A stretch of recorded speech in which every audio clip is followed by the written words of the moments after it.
Welcome all to PW UPSC. I am doctor Mohammad Zia और आज हम बात करने वाले हैं इंडियन इकोनॉमी या आपका जो इकोनॉमी है उसके करंट अफेयर के एक बहुत ही इमर्जिंग टॉपिक की। ऑल्दो इसके ऊपर क्वेश्चंस जो हम आज एक्सपेक्ट कर रहे हैं या जो क्वेश्चंस इसमें आएंगे वो प्रीलिम्स तक आ सकते हैं, लेकिन इसकी अंडरस्टैंडिंग होना बहुत ज़रूरी है, ना सिर्फ इकोनॉमी के पर्सपेक्टिव में बल्कि आईआर के भी पर्सपेक्टिव में, क्योंकि आज हम बात करने वाले हैं कार्बन बॉर्डर टैक्स की। आज हम किसकी बात करने वाले हैं?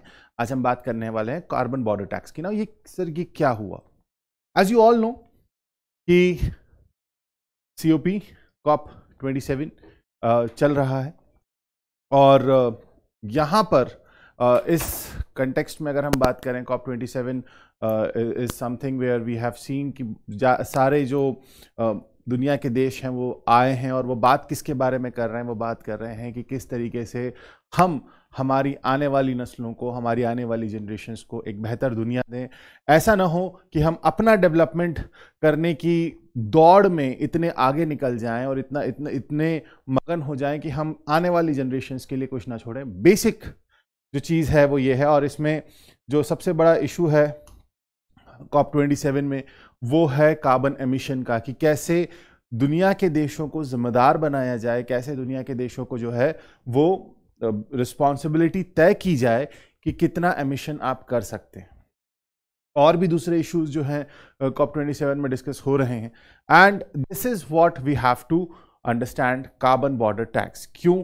क्योंकि ये सिर्फ यहाँ तक लिमिटेड नहीं है। ये कार्बन बॉर्डर टैक्स एक ऐसा इशू है जिसने एक तरीके से दुनिया को दो हिस्सों में फिर से बांटने का काम किया है। एक तरफ है डेवलप्ड नेशंस, एक तरफ है developing Nations.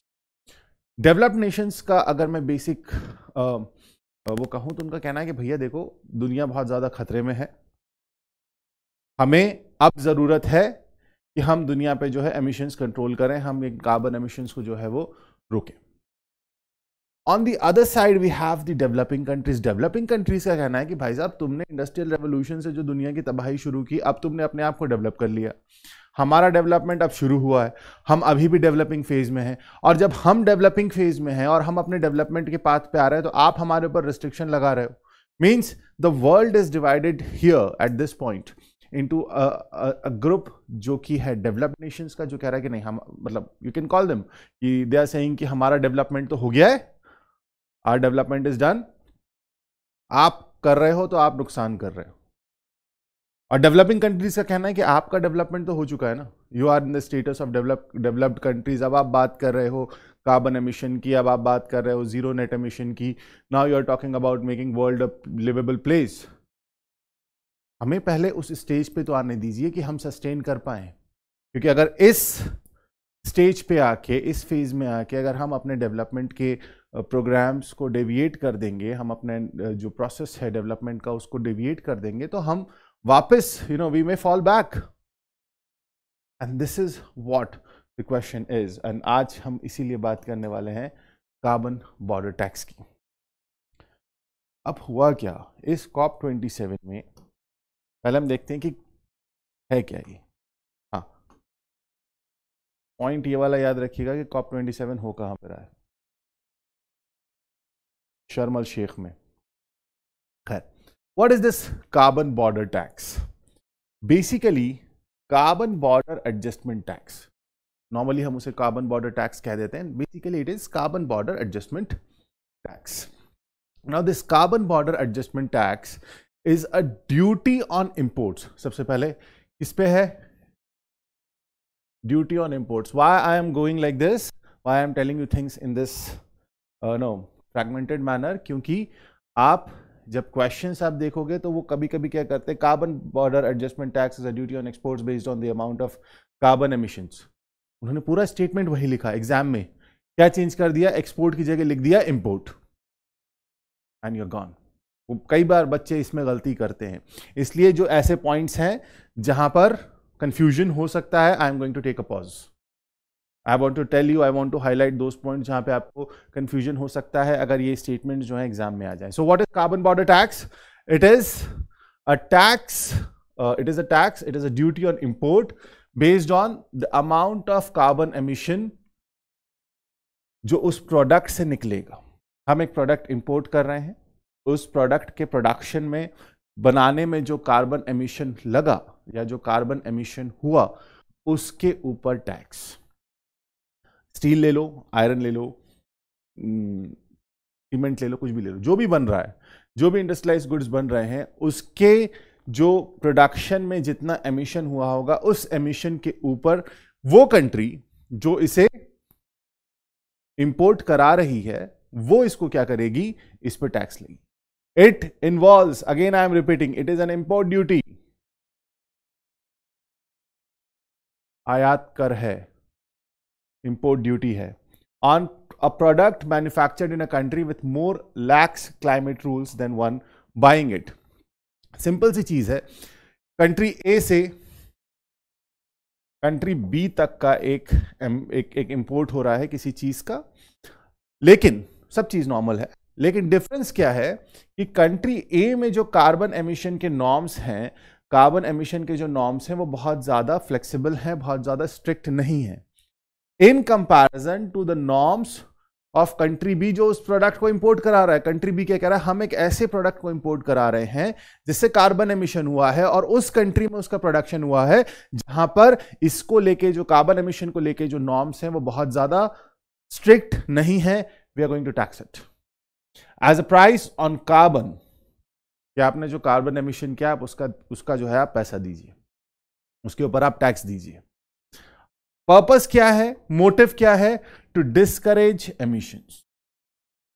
Purpose is to discourage emissions, simple. So again, for revision, carbon tax, it's a kind of import duty. It will be placed on those products which are originating from a country which are having flexible, which are not having so strict carbon emission norms, and it is getting imported to a country where the carbon emissions are strict. Then that country wants to impose this carbon border tax. Now, problem is this, that ये जो carbon border tax है, it is a part of carbon border adjustment mechanism, that is CABM, और ये किसने है, ये किसका है, ये EU का है, यूरोपियन यूनियन का है। European union is it's a part of this carbon border adjustment mechanism, और ये यूरोपियन यूनियन क्या चाह रहा है कि 2026 से they want to tax carbon intensive products such as iron and steel, electricity generation, like these kind of things from 2026. They are saying that we are going to charge them, we are going to impose taxes on these things. हम इनके ऊपर tax लगाएंगे, हम इनके ऊपर taxation लगाएंगे। It is a part of this carbon border adjustment mechanism, और EU का टारगेट ये है कि 2030 तक, ये इंपॉर्टेंट पॉइंट है, I call them PPQ, potential prelims question. So ये EU क्या कह रहा है, EU ने डिक्लेयर किया है कि हम 2030 तक, 2030 तक जो भी हमारा 1990 का लेवल था, 1990 में जो भी उनका कार्बन एमिशन लेवल था, वो कह रहे हैं कि हम उस लेवल से 2030 तक हम 55% जो है अपना एमिशन कम करेंगे। लेकिन इशू यह है कि अभी तक वो सिर्फ 24% नीचे आ पाए हैं। मतलब 1990 से लेके 2022 तक मतलब इन दीज 32 इयर्स वो अपना कार्बन एमिशन सिर्फ 24% से नीचे कर पाए हैं। टारगेट कितना है, टारगेट है 2030 तक उसे 55% से नीचे करना। Means they are, I don't think so, मतलब नॉर्मल बात कहें तो मैं ये कहूंगा कि yes, they are falling behind the target, they are falling behind the target. So this is what EU is going to do, this you have to remember कि ये टारगेट्स क्या है। फिर एक टर्म और, क्योंकि वो जब हम कार्बन एमिशंस की बात करते हैं, कार्बन लीकेजेस की बात करते हैं, तो what is this carbon leakage. अब ये एक और टर्म आता है जो इसी से रिलेटेड है। There are certain developed nations in efforts to cut emissions. वो क्या कर रहे हैं, जो क्योंकि देखो उन्होंने एक लेवल ऑफ डेवलपमेंट अचीव कर लिया है, इंडस्ट्रियलाइजेशन है, इलेक्ट्रिसिटी जनरेशन है, कुछ चीज़ों में वो इंपोर्ट डिपेंडेंट है। उन्होंने अपना एक इकोसिस्टम जनरेट कर लिया है जो कि वो उनको डेवलप्ड का टैग देता है। उन्होंने एक इकोसिस्टम जनरेट कर लिया है जो कि उनको डेवलप्ड होने का टैग दे रहा है।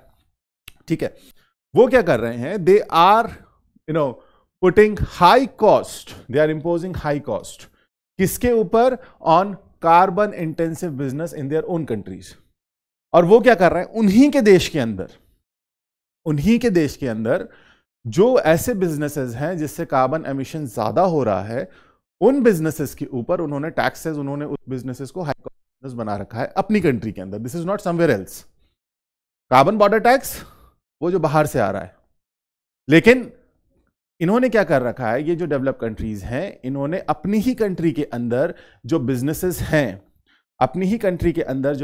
हैं, जिसकी वजह से कार्बन एमिशन ज्यादा हो रहा है, they have imposed taxes over this. And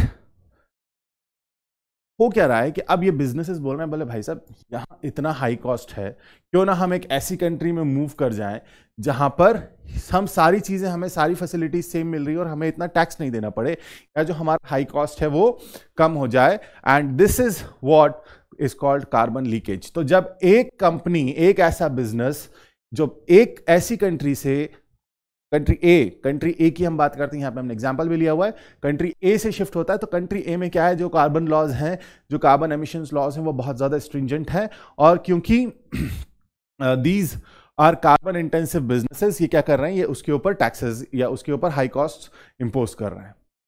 on the other hand एक और कंट्री है, कंट्री बी है, वहां पर भी सारी चीजें सेम है, बस डिफरेंस क्या है कि वहां पर जो कार्बन एमिशन कॉस्ट है या जो इस तरीके की चीजें हैं, वो जो कार्बन एमिशन नॉर्म्स है वो क्या है, वो बहुत ज्यादा कम है। तो ये क्या करते हैं, ये कंपनीज कंट्री ए से कंट्री बी की तरफ मूव कर जाएंगी, कंट्री ए से कंट्री बी की तरफ मूव कर जाएंगी। This is called carbon leakage. इसी प्रैक्टिस को रोकने के लिए the developed nations, they are planning, they are trying to impose this carbon border adjustment mechanism और कार्बन बॉर्डर टैक्स। ठीक है, अगर तुम वहां भी जाके हमारी कंट्री में इंपोर्ट कर रहे हो तो भी आपको ज्यादा टैक्स देना पड़ेगा, आपको एक टैक्स एक्स्ट्रा देना पड़ेगा for the emission that you are doing. Now what is the impact of this on India? Now this is important. यहीं पे आपका आईआर का पार्ट इंटीग्रेट हो जाता है। देखिए एक चीज याद रखिएगा, यूपीएससी के अंदर कोई भी सब्जेक्ट आइसोलेशन में नहीं होता। आप हिस्ट्री को, इकोनॉमी को, पॉलिटी को, ज्योग्राफी को, एनवायरमेंट को, आर्ट एंड कल्चर को, इन सब को अगर आप सोचे कि हम आइसोलेशन में कर लेंगे, not possible. In UPSC the things are now getting integrated. You can't say that this particular question is from this particular subject. And आपको अपनी ओवरऑल अवेयरनेस दिखाने के लिए, वेदर इन मेंस और in interview, because that is where you have to be subjective, there you have to tell the overall relation you understand. आप prelims में, आप mains में या इंटरव्यू में अगर कोई जवाब लिख रहे हैं या जवाब दे रहे हैं, तो वहां पर आप उस जवाब को आइसोलेशन में मत दीजिए। आप उसको बताइए कि हमें यह भी पता है कि ये यहां से भी कनेक्टेड है। सिर्फ कार्बन बॉर्डर टैक्स अगर आपको लिखने को आएगा तो आप सिर्फ उतनी बात मत लिखिए, आप लिखिए कि what is the impact of CBAM on India. आपको उसको कनेक्ट करना होगा दूसरी चीजों से, अगर वो पॉसिबल है। इन द सेंस कि अगर अब आप बोलोगे सर 1857 को कैसे कनेक्ट कर देंगे रिवोल्ट को, या आप कहोगे कि सर हम इकोनॉमी की बात कर रहे हैं, तो आप कैसे जो है इंडिया की मॉनेटरी पॉलिसी को and it is affecting others as well. अगर यूएस की अगर यूएस की इंटरेस्ट रेट पॉलिसी, जो फेडरल रिजर्व की इंटरेस्ट रेट्स हैं, वो हमारी कंट्री को अफेक्ट कर रहे हैं, तो हमारी मॉनेटरी पॉलिसी भी वर्ल्ड के ऊपर कुछ ना कुछ इंपैक्ट डाल रही है। And you have to create this relation. So coming back on this, what is the impact of CABM? ये कार्बन बॉर्डर एडजस्टमेंट मैकेनिज्म का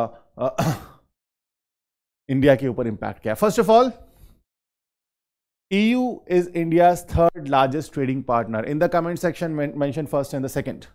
Which are the top two trading partners of India? Third is third is EU. By increasing the prices of Indian-made goods in the European Union, अब क्या होगा? क्योंकि India में emission है, बिल्कुल है, हमारा एमिशन लॉज स्ट्रिक्ट है नहीं है, तो अगर इस तरीके का कोई टैक्स लगेगा तो जो इंडियन गुड्स जो मेड इन इंडिया हैं, वो जब यूरोप की तरफ जाएंगे तो वहां क्या होगा, उनका प्राइस बढ़ जाएगा। जब उनका प्राइस वहां बढ़ जाएगा तो डिमांड क्या हो जाएगी? कम हो जाएगी, making these goods less attractive, making these goods less attractive. Now what will happen here? Then India has to maintain that हम ये बार बार कह रहे हैं कि आप हमारे ऊपर, यू कैन नॉट, जो आप in the sense developed countries, they can not push the burden of doing more, to tackle. आप और करना चाह रहे हैं तो आप अपने ऊपर करिए। आप क्लाइमेट चेंज से बचने के लिए या आप कार्बन एमिशन को रोकने के लिए अगर और एफर्ट लगा रहे हैं तो you do it on yourself, don't put that burden on us. We have our own path of development and let us be on that. We also understand कि carbon emission and these things, and that India ने क्या कहा है COP27 में, that all fossil fuels needed to be phased down and not just coal. आप सिर्फ कोल की, क्योंकि अब हम बहुत ज्यादा कोल पे डिपेंडेंट है एनर्जी जनरेशन को लेके, तो हमने कहा कि देखो सिर्फ कोल की बात मत करो, अगर बात करनी है तो सारे फॉसिल फ्यूल के एमिशन को हमको कंट्रोल करना है, आप सिर्फ कोल के ऊपर कंसंट्रेट नहीं करो, which has been targeted by the develop countries. Deliberately coal के ऊपर टारगेट कर रहे हैं, क्यों? क्योंकि इंडिया उस पर रिलाई कर रहा है। इंडिया ने यह कहा है कि अगर आपको टारगेट करना ही है तो आप सिर्फ कोल पे क्यों कर रहे हो, सारे फॉसिल फ्यूल्स को लीजिए आप। And this should be your tone of writing, this should be your notion of writing answers in mains.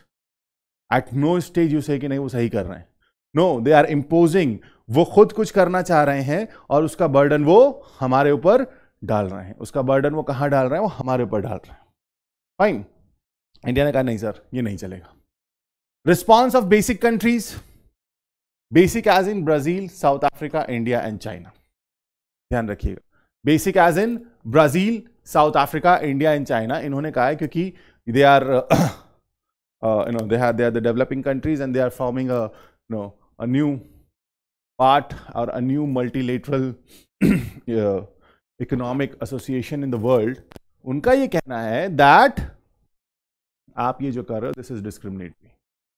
What you're doing this is discriminatory in the sense that because ये जो principle of equity है उसके खिलाफ है, जो मैंने आपको starting में बताया कि डेवलपिंग कंट्रीज का, बेसिक कंट्रीज का ये कहना है कि भाई साहब you have done your part of development, now you want to stop these emissions and you're putting that burden on us. If you have to stop this burden, if you have to stop these emissions, put that burden on yourself.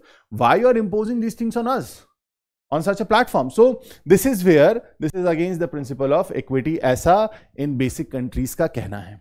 Now because these are large economies, Brazil, South Africa, India, China, which are dependent on coal, and production में हमारे यहाँ कोल use हो रहा है तो emission ज्यादा है, of course ज्यादा है, and they have raised voice years and years, and कि भैया ये कॉमन कंसर्न है, आप कोल के ऊपर मत आइए, आप सारे फॉसिल फ्यूल्स की बात करिए, just don't talk about one thing on which we are dependent, what about other fossil fuels.